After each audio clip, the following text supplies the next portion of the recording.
নমস্কাৰ আজি ভেৰগাঁও UPPL ডিষ্ট্ৰিক্টৰ পৰা আমি প্ৰেছ মিট দিবলৈ ওলাইছোঁ। প্ৰথমে মই প্ৰেছ মিডিয়ালৈ ধন্যবাদ জ্ঞাপন কৰিছোঁ।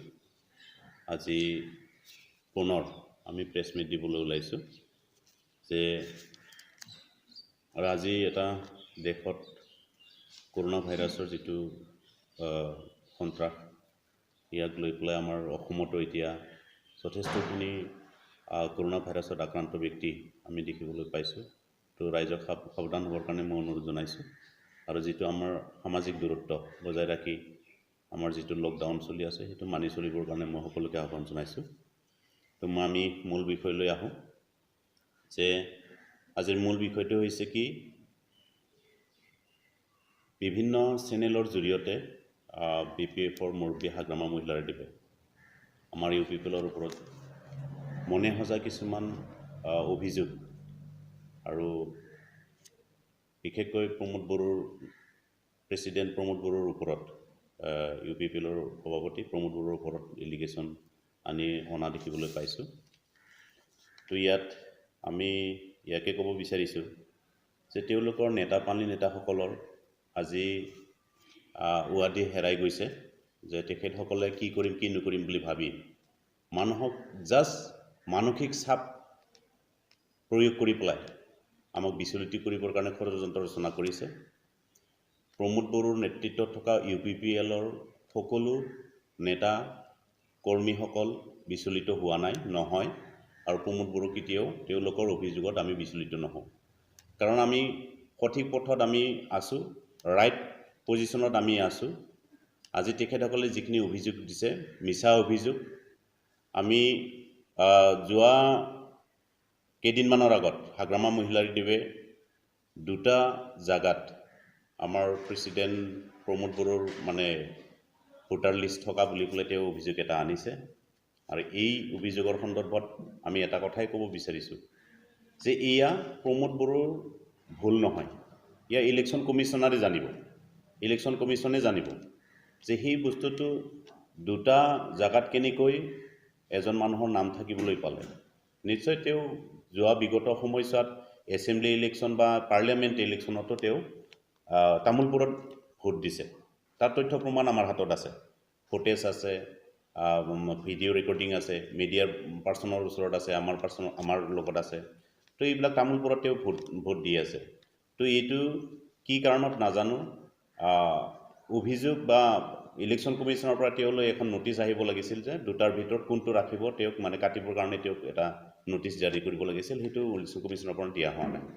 তো এই ক্ষেত্ৰত যদি আমি ক'বলৈ যাওঁ, তেখেত হাগ্ৰামা মহিলাৰীদেৱৰ কেবিনেট মেম্বাৰ বহুত কেইজন আছে।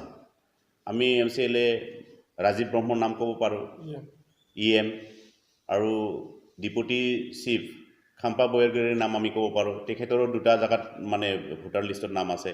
ৰেৱৰীয়া নাৰ্জীহাৰীৰ কথা আমি ক'ব পাৰোঁ, অলিন্দ্ৰ মুছাহাৰীৰ, খগেন মুছাহাৰীৰ কথা আমি ক'ব পাৰোঁ। এওঁলোকৰো দুটা জাগাত একাধিক জাগাত তেওঁলোকৰ ভোটাৰ লিষ্টৰ নাম আছে। তো আমি যদি সেই কথাটো বিগত সময়ছোৱাত আমি তেওঁলোকৰ ওপৰত একো হেৰি কৰা নাই, কাৰণ আমি জানো যে এয়া কোনোবা প্ৰাৰ্থীৰ বা কোনোবা ব্যক্তিৰ ভুল নহয়, এয়া ইলেকশ্যন কমিশ্যনাৰৰ হয়তো ভুল হ'ব পাৰে। তো যিয়ে নহওক বাৰু, এইবিলাক মিছা অভিযোগ দি পেলাই মানুহক মেণ্টেলি চাপ দিবৰ কাৰণে এটা ষড়যন্ত্ৰ কৰি আছে। তাৰ আমি তীব্ৰ প্ৰতিবাদ জনাইছোঁ। হাগ্ৰামাৰ ভৰিৰ তলৰ মাটি লৰিছে, তেওঁ কি কৰিম কি নকৰিম সেই কথাটোক লৈ পেলাই তেওঁ দুধুৰ মুধুৰ অৱস্থাত পৰিছে। আমি হাগ্ৰামাক সন্মান কৰোঁ, হাগ্ৰামা এজন আন্দোলনকাৰী হিচাপে তেখেতক আমি সন্মান কৰোঁ। তেখেতে গণতন্ত্ৰ মানি লোৱাটো অত্যন্ত দৰকাৰ।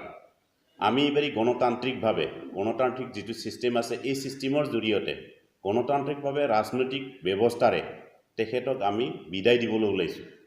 তেখেতে এই কথাটো মানি ল'ব লাগে। এইকাৰণে মানি ল'ব লাগে যে আমি গণতান্ত্ৰিক আমি বিশ্বাস কৰোঁ, গণতন্ত্ৰক আমি বিশ্বাস কৰোঁ। কিন্তু বিগত 17 বছৰত হাগ্ৰামাৰ নেতৃত্বত থকা গভমেণ্টখনে, হাগ্ৰামাই যিটো নেতৃত্ব দিলে BPF চৰকাৰখনক, তো তাত কোনো ধৰণৰ ছিষ্টেম তেওঁ মানি লোৱা নাই, কোনো ধৰণৰ গণতন্ত্ৰক ব্যৱস্থাটো তেওঁক সন্মান জনোৱা নাই। তেওঁৰ যিটো ডিক্টেটৰশ্বিপ শাসন ব্যৱস্থা, এই ডিক্টেটৰশ্বিপ শাসন ব্যৱস্থাটো অৱসান ঘটাবৰ কাৰণে আজি ৰাইজে উঠি পৰি লাগিছে।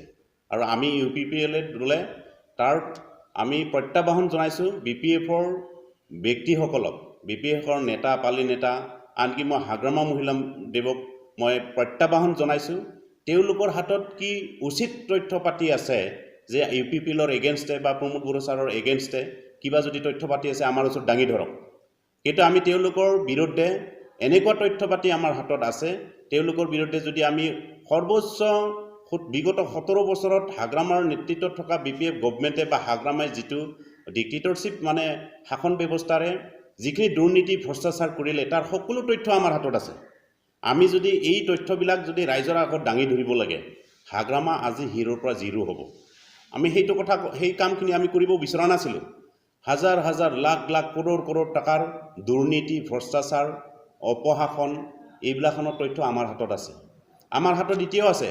আমি এইবিলাক আমি আপোনালোকৰ ওচৰত দেখাব পাৰোঁ যে আজি দুদিনমানৰ আগত পৃথিৱীৰাজ মেছে তেখেতে এটা 15 কোটি টকা ছাটা কেলেংকাৰীৰ দুৰ্নীতিৰ মানে এটা ফাদিল কৰিছিলে। এইটোতো তথ্য সহকাৰে দিছিলে, আমাৰ হাতত আছে সেই তথ্যটো।